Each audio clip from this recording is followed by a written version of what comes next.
بە پێوەی کە تۆ خانمێکی خاوەن پێداویستی تایبەتی بەگشتی لە کۆمەلگا چۆن تەماشای تۆ کرد؟ ناشرین زۆریش یعنی تۆ ئەتێ جوان بی لە پێش چاوی خەڵکە بەجددی ینی چالاکیەکەی ئیشەی خێرخوازیەکەی باشە خەڵک بە خراپ باس دەکە یعنی بۆچی زۆر بۆ خەڵک نییە. یعنی ئێوە زۆر جوانن بۆچی وتت بە ناشرینی ئایا کۆمەلگای ئێستا بەگشتی وای لێ هاتووە یاخوچی؟ کۆمەڵگای ئێستا بەگشتی وای لاتۆ ئێمە خۆمان لە ماڵەوە دانیشین باسی خەڵکەکەین هەر بەعامەتەن. باشە گەر بچیتە فەرمانگەیەک دەبێت هاوشێوەی ئەو خەڵکە سرە بگری یاخود هاوکاری تەکەن.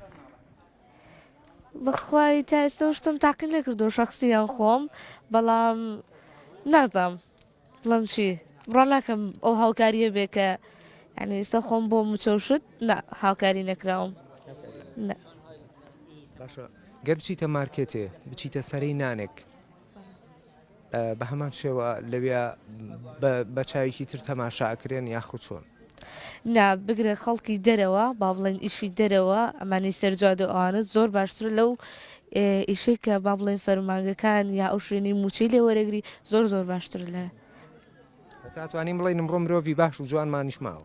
ئەتوانین بێگومان وەڵێ من وەکو خۆم دڵخۆشم کە ئەمڕۆ لەگەڵتانم ئەومێ دەکەم لە ڕێی ئەم منبەرە پیرۆزە و ئەو کامێرەمانی ئازیزەی کە لەگەڵمان ماندووە بێ پامێکی بچوو پڕ لە ئاشتی بڵاوکی. ئەخرلەنشی زۆر زۆرین ینی پەیامەکان چونکە خەڵکی ئێستا ینی زیاد لە ڕادە بە دەربێت ئامیان کردووە بە قسە و باز بوختان ئەو بوختان هەر هیچ ینی پێم بەس ئەوە نەیە کە شتێک نازان گولە بە تاریکەوە منێن ینی بێ شانازی بۆەوە بکەن کەم ئەندامی وەکو ئێمە خزمەت بە شارەکەیانەکەن بەس ئەوان نایکەن. لە هەمان کاتمڕۆ ئەو کەسانی کە خاوەن پێداویستی تایبەتن کۆمەڵی بەهرە و خاوەنی ئەزمون و توانای خۆش تاکید وەڵڵا بە تاکید.